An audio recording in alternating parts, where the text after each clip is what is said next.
Welcome to Swastha Ayushman Chikitsalaya. Myself doctor Manibala. I'm a naturopathy doctor.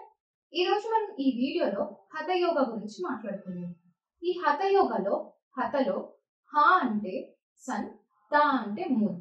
మనకి sun energy, moon energy అనేది unification జరగడాన్ని hatha yoga అని అంటుంటాము. Normal గా మనకి బ్రీతింగ్ టెక్నిక్స్ అయినా కానీ, ఆసనాస్, మెడిటేషన్ అయినా కానీ ముందుగా మనము మన 72,000 నాడీస్ అనేది శుద్ధి చేసుకోవాలి. ఈ శుద్ధి ఎలా చేసుకోవాలంటే నాడి శోధన ప్రాణాయామం అనేది చేస్తూ ఉండాలి.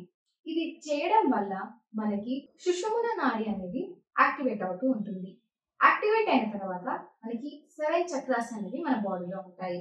ఈ 7 చక్రాస్ కి ఎనర్జీని పాస్ చేస్తూ అలానే యాక్టివేట్ చేస్తూ ఉంటుంది. మనకి డిఫరెంట్ టైప్ ఆఫ్ యోగాస్ అనేవి ఉన్నాయి. ప్రతి ఒక్క యోగాకి క్యారెక్టరిస్టిక్స్ అనేవి డిఫరెంట్ గా ఉంటాయి. అలానే స్పెషల్ గా మనకి ఇందులో మెడిటేషన్, ఆసనాస్ తో పాటు మనకి బంధాస్, షట్క్రియాస్ అనేవి ఇంక్లూడ్ చేస్తారు.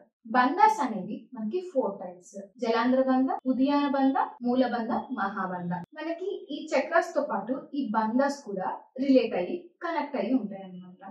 సో ఎలా అంటే మనకి జలాంధ్ర బంధానికి విశుద్ధ చక్ర అనేది కనెక్ట్ అయి ఉంటుంది. అలానే ఉద్యాన బంధానికి మణిపుర చక్ర, మూల బంధకి రూట్ చక్ర అనేది కనెక్ట్ అయి ఉంటుంది. సో ఎలా అయితే కనెక్ట్ అవుతుంటాయో ఆ ఏరియాకి సంబంధించిన ప్రాబ్లమ్స్ కూడా కనెక్ట్ అయ్యి ఉంటాయి. షట్క్రియాస్ అంటే షత్ అంటే 6 అంటే 6 క్లెన్జింగ్ టెక్నిక్స్ అనేవి ఇందులో ఇంక్లూడ్ అయి ఉన్నాయి. ఫస్ట్ వన్ నేటి. ఈ నేటి అనేది 2 టైప్స్ గా ఉంటుంది: సూత్ర నీటి and jala neti. Second one trataka. ఈ త్రాటక అనేది మనకి ఐ పవర్ పెరగడానికి, కాన్సన్ట్రేషన్ కోసం చేస్తుంటాము.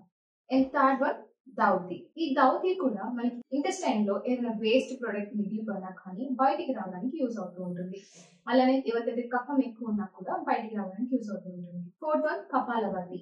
ఈ కపాలభాతి వల్ల మనకి స్ట్రెస్, యాంగ్జైటీ అలానే బ్లడ్ సర్క్యులేషన్ కూడా ఇంక్రీజ్ అవ్వడానికి అవకాశం అనేది ఉంటుంది. ఫిఫ్త్ వన్ బస్తి. బస్తి అనేది ఎనిమా. ఈ ఎనిమా అనేది క్లెన్జింగ్ టెక్నిక్ లో మన బాడీ డీటాక్సిఫికేషన్ మెథడ్స్ లో ఫస్ట్ మెథడ్ గా యూజ్ చేస్తుంటాం. Sixth one నౌలి. ఈ నౌలి అనేది మనకి ఏదైతే అబ్డామినల్ సంబంధించిన ఆర్గాన్స్ ఉంటాయి కదా, వాటి ప్రాబ్లమ్స్ అన్నిటిని ఈ నౌలి అనేది తగ్గించడానికి యూజ్ అవుతుంటుంది. నార్మల్ గా మనకి హఠ అంటేనే హతుడు. హతుడు అనగానే మనకి శ్రేయస్కరమైన లేదా మనకు ఫ్రెండ్ అన్నట్టు. ఈ హఠ యోగాని మనం చేయడం వల్ల మనకి మేలు అని జరుగుతూ ఉంటుంది.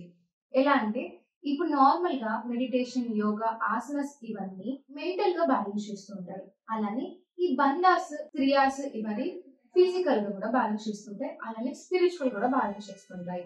ఈ హఠ యోగాలో ఓవరాల్ బాడీ అనేది, వాటి ఎనర్జీస్ అనేది యునైట్ అవ్వడాన్ని హఠ యోగా అంటూ ఉంటాము. మనకి చూసుకున్నట్లయితే ఈవినింగ్ టైంలో ఎనర్జీస్ అనేవి తక్కువ అయిపోతూ ఉంటాయి, మార్నింగ్ అనేది ఎక్కువ ఉంటుంటాయి.